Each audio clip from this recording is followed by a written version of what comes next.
Aamir Khan is a genius. আমি এই কথাটা কিন্তু বারবার করে ভিডিওতে বলি, কেন বলুন তো?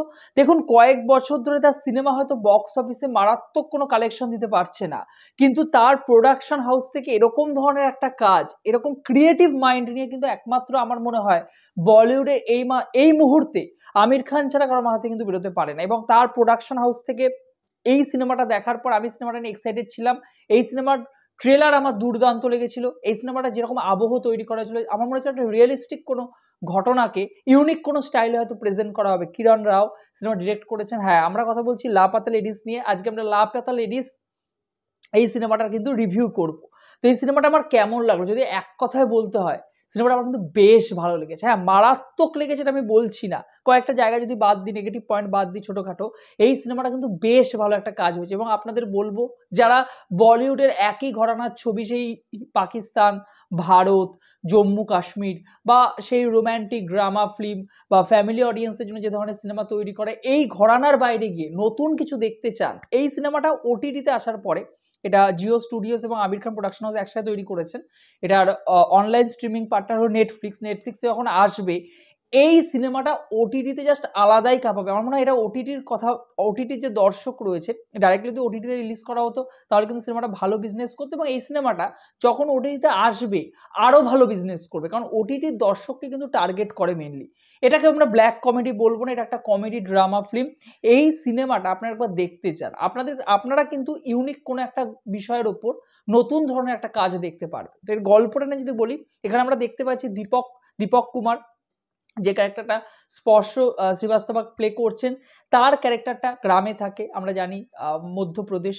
তো সেখানকার গ্রাম, সে হঠাৎ করে বিয়ে করে নিয়ে আসে একজনকে, ফুল বলে সে একজনকে বিয়ে করে নিয়ে আসে, যে ক্যারেক্টারটা তানসি গোয়েল প্লে করছেন। তো বিয়ে করে নিয়ে আসার পরে হঠাৎ করেই যখন বাড়িতে বরণ করা হচ্ছে, তখন দেখা যায় তার বউ বদলে গেছে। প্রতিভা, যে ক্যারেক্টারটা পুষ্পা রানী আর কি সিনেমার ক্ষেত্রে, তার সাথে অদল বদল হয়ে গেছে। এবারে শেষ অবধি কি তার বউকে, আসল বউকে কি খুঁজে পাবে, অর্থাৎ ফুল কি নিজে সার্ভাইভ করে তার আসল বরের কাছে পৌঁছতে পারবে? এবং এখানে গ্রামের বেশ কিছু রিচুয়াল, এখানে বলা যাবে রিয়েলিস্টিক ওয়েতে অনেক মেসেজ, সোশ্যাল মেসেজ কিন্তু আমাদের সামনে দেওয়া হয়েছে। তো গোটা সিনেমাটা জানতে গেলে এবং শেষ অবধি পুষ্পা রানীর কি ইতিহাস রয়েছে, পুষ্পা রানী কেন আহ, আহ, দীপক কুমারের সাথে এখানে চলে এসেছে, এবং পুষ্পা রানীর কেন সাসপেক্ট পুলিশের চোখে, পুলিশ গোটা বিষয়টা কিভাবে হ্যান্ডেল করবে সেটা জানার জন্য আপনাদের কিন্তু হলে গিয়ে অবভিয়াসলি লাপাতা লেডিস সিনেমাটা দেখে আসতে হবে। বেশ কয়েকটা জায়গায় থ্রিল মুভমেন্ট রয়েছে, মিস্ট্রি একটা জায়গা রয়েছে, সেটাও আপনাদের শেষ দিকে সলভ হবে, ক্লাইম্যাক্সটা বেশ সুন্দর।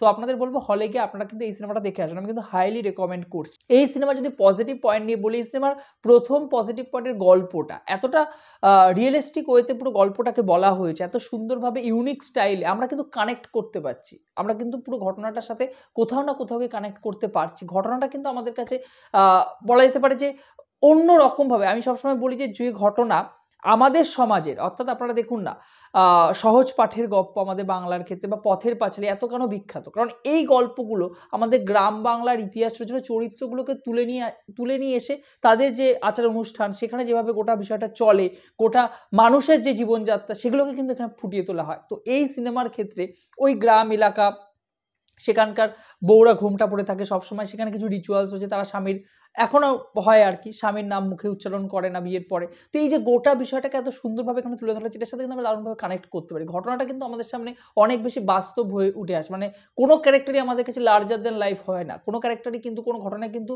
কাল্পনিক নয়, ফলে গোটা ঘটনাটা কিন্তু আমরা দারুণভাবে কানেক্ট করতে পারি। এই ঘটনাটা কিন্তু আমাদেরকে অনেকটা ধাক্কা দিয়ে দেয়। তো এই সিনেমার সেকেন্ড পজিটিভ পয়েন্ট, এখানে যে সোশ্যাল মেসেজটা দেওয়ার চেষ্টা করা হয়েছে, আমার মনে হয় যে এই সোশ্যাল মেসেজটা এই মুহূর্তে দাঁড়িয়ে ভারতবর্ষের মানুষের কাছে কিন্তু একটা দরকারি বিষয়। এবং গোটা সিনেমাটার মধ্যে সমাজে যে একটা চিত্র তুলে ধরা হয়েছে, এবং মেয়েরা যেভাবে থাকে আর কি, ছোট বাজেটের সিনেমা, দেখুন না 5 কোটি টাকার একটা সিনেমা অলরেডি কিন্তু বক্স অফিসে 3 কোটি টাকার কাছাকাছি কিন্তু বিজনেস করে ফেলেছে। কারণ গল্প যদি ভালো হয়, গল্পের সাথে যদি দর্শক কানেক্ট করতে পারেন, বা পুরো ঘটনাটা যদি দর্শক ফিল করতে পারেন, তাহলে কিন্তু দর্শক হলে গিয়ে সিনেমাটা দেখবেন। আমাদের কিন্তু একটা সোশ্যাল মেসেজের সামনে, যে বাস্তবিক অর্থে মেয়েদের যে বিয়ে হয়ে যায়, মেয়েরা যে নিজেদের কোনো একটা ইচ্ছে রয়েছে, সেগুলো কিন্তু আমাদের সামনে বারবার করে ফুটে আসে, এবং এখানে কিন্তু একটা ধাক্কা দেয়, ক্লাইম্যাক্সটা কিন্তু আমাদের কাছে একটা বড় একটা শিক্ষণীয় বিষয় হয়ে উঠে আসে। এই সিনেমার ক্ষেত্রে থার্ড পজিটিভ পয়েন্ট এখানে অভিনয়। আপনি একবার স্পর্শ শ্রীবাস্তব, যে ক্যারেক্টারটা দীপক কুমার প্লে করেছেন, তার অভিনয় দেখুন। এর আগে সে ওটিটিতে কাজ করেছে আর কি, তার কাজ আমরা দেখেছি। এখানে কিন্তু দুর্দান্ত অভিনয় করেছেন, তার ক্যারেক্টারের উপর কিন্তু গুরুত্ব দেওয়া হয়েছে। এখানে যদি আমরা দেখি, প্রতিভার ক্যারেক্টারটা, পুষ্পারানীর ক্যারেক্টারটা, অন্যদিকে যদি আমরা ফুলের ক্যারেক্টারটা দেখি, বাচ্চা মেয়েটা যার বিয়ে হয়েছে সদ্য, তো সমস্ত চরিত্রগুলো কিন্তু খুব সুন্দরভাবে ফুটে উঠেছে। আর যারা ছিল বাড়ির লোক, সবার ক্যারেক্টারই কিন্তু এখানে খুব সুন্দরভাবে দেখানো হয়েছে। আমার কিন্তু মনে হয়েছে যে ক্যারেক্টারগুলো কিন্তু খুব দারুণভাবে আমাদের সামনে উঠে আসছে অলরেডি। এই সিনেমার লাস্ট পজিটিভ পয়েন্ট, এখানে যে গ্রামের যে দৃশ্যপটগুলো তুলে ধরা হয়েছে এবং এখানে বিজিএম এর কাজ, ব্যাকগ্রাউন্ড মিউজিক কিন্তু সত্যিই খুব সুন্দর। ব্যাকগ্রাউন্ড মিউজিকের কাজ খুব ভালো লেগেছে। তার সাথে গ্রামের যে দৃশ্যপটগুলো তুলে ধরা হয়েছে, সেখানকার মানুষদের যে জীবনযাত্রা, সেগুলো কিন্তু দুর্দান্তভাবে ফুটে উঠেছে। মানে গ্রামের দৃশ্যপটগুলো দেখতে কিন্তু খুব সুন্দর লাগছে আমাদের কাছে। তো সিনেমাটোগ্রাফির কাজ কিন্তু খুব ভালো। এই অল্প বাজেটের মধ্যে বলিউড যেভাবে করে দেখিয়েছে, সেটা কিন্তু বড় বড় সুপারস্টারদের একবার শেখা উচিত। এবার এই সিনেমার ক্ষেত্রে যদি নেগেটিভ পয়েন্ট নিয়ে কথা বলি, কয়েকটা নেগেটিভ পয়েন্ট আমার কাছে উঠে এসেছে। প্রথম নেগেটিভ পয়েন্ট হলো এখানে যে ক্যারেক্টারটা, মানে ফুল আর দীপক কুমার, বউ হারিয়ে যাওয়ার পরে তাদের একটা রিলেশনশিপ দেখানো হয়েছে, যদিও খুব অল্প সময় তাদের দেখানো হয়েছে, কিন্তু আমার মনে হয় আরো সুন্দর করে তাদের রিলেশনশিপটা কিন্তু তুলে ধরা উচিত ছিল, যে কেন ছেলেটা এত কেন তার জন্য ফিল করছে, এত কেন তাকে গ্রাম থেকে বউকে বিয়ে করে এনেছে সদ্য, কিন্তু তার প্রতি এত টান কেন, সেটা কিন্তু আরো সুন্দরভাবে ফুটিয়ে তোলা যেত। এবং কয়েকটা ক্যারেক্টারকে আবছাভাবে রেখে দেওয়া হয়েছে, তাদের ক্যারেক্টারটাগুলো আরো সুন্দর করে ডিপলিতে আমাদের কাছে উঠে আসতো, তাহলে কিন্তু আমরা আরো দারুণভাবে ক্যারেক্টারগুলোর সাথে, গল্পের সাথে তো কানেক্ট করেছি, ক্যারেক্টারগুলোর সাথে আরো দারুণভাবে কানেক্ট করতে পারতাম, যেটা আমরা 12 ফেলে করতে পেরেছিলাম। এই সিনেমার ক্ষেত্রে কানেকশনটা কোথাও গিয়ে একটা অভাব মনে হয়েছে। সিনেমাটা আর একটু বড় হলে হয়তো ভালো হতো। এবং এই সিনেমার ক্ষেত্রে কয়েকটা বিষয় আমার মনে হয়েছে অযথা দেখানো হচ্ছে, তার কিন্তু কোনো বাস্তব ভিত্তি নেই। আমি সেগুলো বলছি না, বললে অনেকটা স্পয়লার হয়ে যাবে। তো আপনারা যখন দেখবেন আপনারা নিজেই ফিল করতে পারবেন। যাই হোক, এই পোর্শনগুলো যদি আমরা বাদ দিই, লাপাতা লেডিস কিন্তু খুব ভালো একটা ছবি। আপনাদের বলছি আপনারা হলে গিয়ে দেখে আসুন, এবং এই ধরনের কাজকে আমাদের আরো বেশি পরিমাণে অ্যাপ্রিসিয়েট করা উচিত। হ্যাঁ, এখানে কমেডি কথা কিন্তু আলাদা করে বলা হলো না, পুরো সিনেমাটার মধ্যে কিন্তু কমেডি রয়েছে।